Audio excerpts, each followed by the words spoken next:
Welcome to పూరా local. Telugu రాష్ట్రాల్లో hot టాపిక్గా మారింది దువ్వాడ కుటుంబ కథా చిత్రం.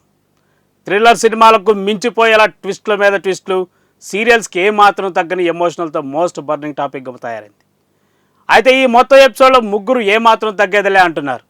అంతేకాదు, ముగ్గురు ఎవరి బాధలు వాళ్ళు చెప్పుకుంటూ ఎమోషనల్ అవుతున్నారు.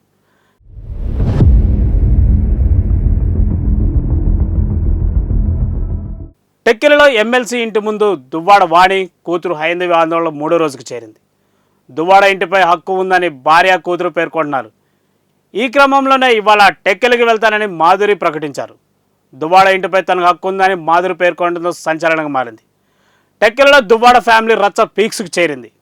దువ్వాడ శ్రీను, దువ్వాడ వాణి మధ్యలోకి దివ్యల మాధురి రావడంతో గత 3-4 రోజుల నుంచి సవాళ్లు, ప్రతి సవాళ్లు, మధ్యలో ట్విస్టులు వెరీ హాట్ టాపిక్గా మారింది ఇష్యూ. ఇన్ని రోజులు ఈ ఫుల్ ఎపిసోడ్ ముగ్గురు ఫుల్ ఫైర్ మీద ఉన్నారు. ఒకరిపై మరొకరు పవర్ఫుల్ డైలాగులతో విరుచుకుపడుతూనే అక్కడక్కడ ఎమోషనల్ టచ్ ఇస్తున్నారు. తనకే ఎందుకిన్ని బాధలంటూ ముగ్గురు ఫుల్గా ఫీల్ అవుతున్నారు. ఎవరి కష్టాలు వాళ్ళు చెప్పుకుంటూ బాధపడుతున్నారు. తనకు తన పిల్లలకు ఎమ్మెల్సీ దువ్వాడ శ్రీను అన్యాయం చేశారని భార్య వాణి పేర్కొన్నారు. మాధురి అనే మహిళతో కలిసి ఉంటున్నారని ఆరోపించారు. ఇంట్లోకి అనుమతించకపోవడంతో 3 రోజులు కార్ పార్కింగ్ షెడ్లోనే నిరసన కొనసాగుతున్నారు వాణి, ఆమె కూతురు హైందవి. తనపై ఇష్టారీతిన ఆరోపణలు చేశారని వాణిపై మాధురి ఆగ్రహం వ్యక్తం చేశారు. ఇదే కొనసాగితే అదే ఇంటిపై మరో ఫ్లోర్ నిర్మించుకొని అక్కడే ఉంటారని చెబుతున్నారు. ఇవాళ టెక్కలికి దువ్వాడ ఇంటికి వెళ్తానని, ఎవరు అడ్డుకుంటారో చూస్తారని హెచ్చరించారు. ఒకవేళ తనను అడ్డుకుంటే పిల్లలతో సహా అక్కడే ఆత్మహత్య చేసుకుంటారని హెచ్చరించారు మాధురి.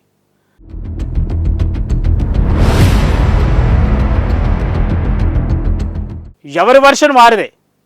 వామ్మో, ఆమె అసలు భార్య కాదంటూ దువ్వాడ వాణిపై రెచ్చిపోయాడు దువ్వాడ శ్రీను. మామూలు టార్చర్ చూపించలేదండి బాబు అంటూ తన కష్టాలను చెప్పుకున్నారు. ఆమెతో గొడవ పడలేక ఎన్నోసార్లు కారులోనే పడుకున్నానంటూ ఎమోషనల్ అయ్యారు. ఆమె వేధింపులతో ఎన్నో నిద్రలేని రాత్రులు గడిపినట్టు తెగ ఫీల్ అయ్యారు దువ్వాడ శ్రీను. ఎక్సైట్ చేస్తుంటే డంబెల్తో కొట్టింది, కాలు కూడా ఫ్రాక్చర్ అయింది. ఇలా చెప్పుకుంటూ పోతే ప్రత్యక్ష నరకమే చూపించారంటున్నారు ఆయన.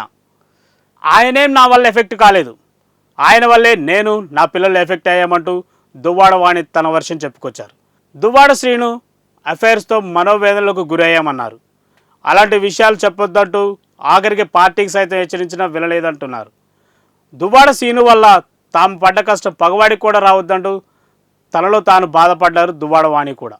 అసలు వాళ్ళు ఏం ఎఫెక్ట్ అయ్యారు? అందరికంటే ఈ ఇష్యూలో ఎక్కువ ఎఫెక్ట్ అయింది తానంటున్నారు దివ్యల మాధురి. తన క్యారెక్టర్పై ఇష్టం వచ్చినట్లు మాట్లాడుతున్నారు.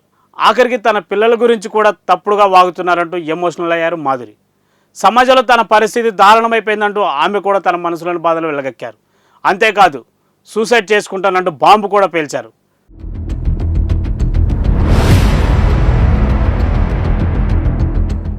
మొత్తంగా ఎవరికి వారే తామే ఎఫెక్ట్ అయ్యామంటూ తెగ బాధపడుతున్నారు. మరి ఈ ఇష్యూ ఇంకెంత దూరం వెళ్తుందో చూడాలి. మరి అప్పటి వరకు చూస్తూనే ఉండండి పూరా లోకల్.